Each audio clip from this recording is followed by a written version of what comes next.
Baik, selamat malam. Kembali lagi bersama saya, Semilian Sandro Muda. Saya mahasiswa Stikom Indo Kupang.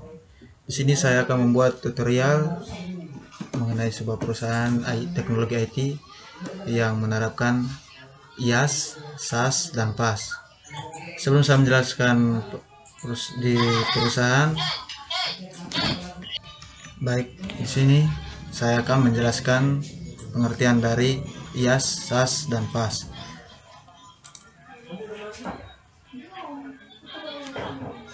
Di sini cloud computing adalah penggabungan teknologi komputerisasi dan internet, di mana data mulai dari skala kecil hingga besar tersimpan di server internet yang memungkinkan kita dapat mengakses data kita dari berbagai lokasi dan melalui berbagai platform.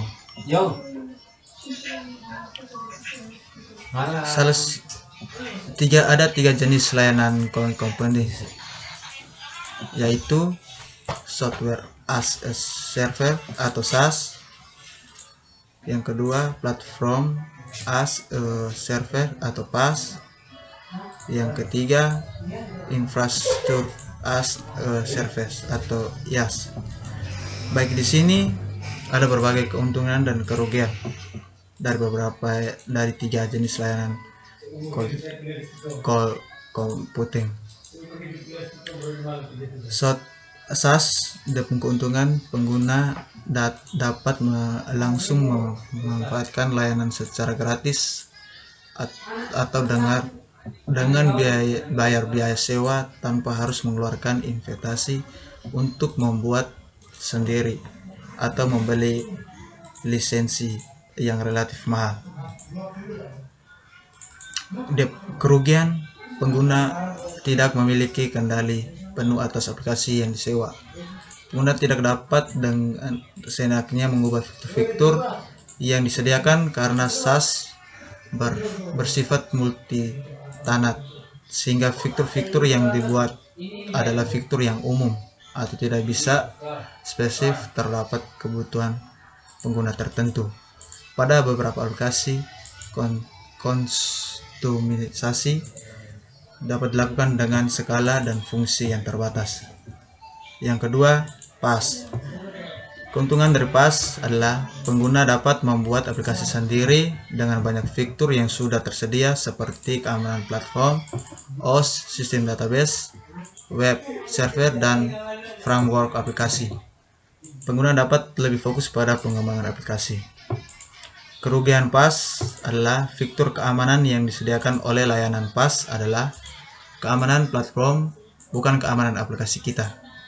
Jika kita tetap memperhitungkan risiko keamanan dari aplikasi kita sendiri. Yang ketiga, IaaS. Keuntungan dari IaaS adalah pengguna tidak perlu membeli komputer dan peralatan secara fisik, melakukan pemeliharaan rutin, dan melakukan konfigurasi perangkat.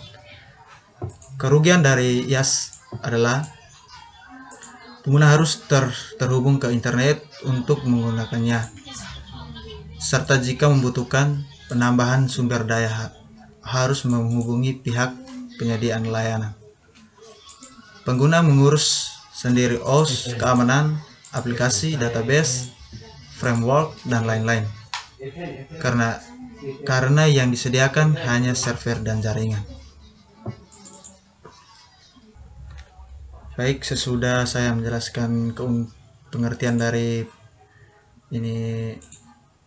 SaaS, PaaS, dan IaaS serta keuntungan dan kerugiannya, di sini saya akan mereview sebuah perusahaan IT.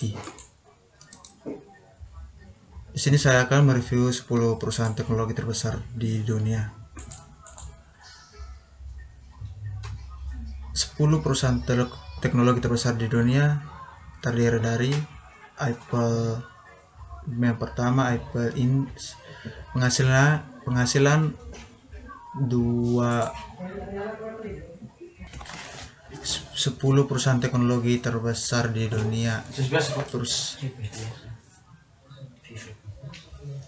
Perusahaan teknologi adalah perusahaan yang yang produk utamanya adalah perangkat keras komputer, internet, perangkat telekomunikasi, perangkat lunak, semikonduktor, e-commerce, dan layanan komputer lainnya. Berdasarkan data yang dipublikasi oleh Fortune Global 500, perusahaan teknologi terbesar di dunia adalah yang pertama Apple Inc. Penghasilan dari perusahaan ini adalah 233.715 miliar.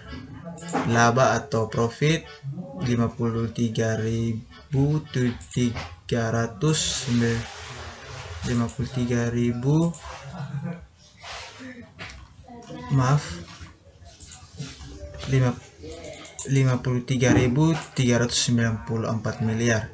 Jumlah asetnya 290.479 miliar. Jumlah karyawan 1010 orang. Maaf, ini agak error sedikit.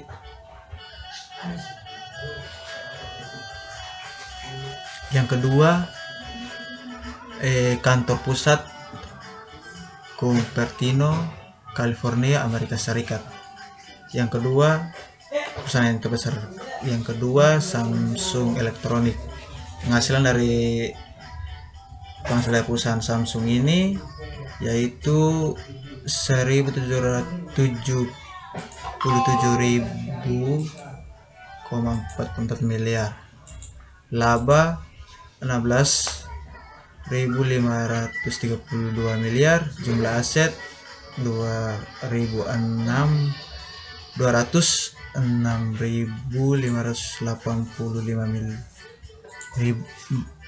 ribu. Jumlah karyawan 3.019.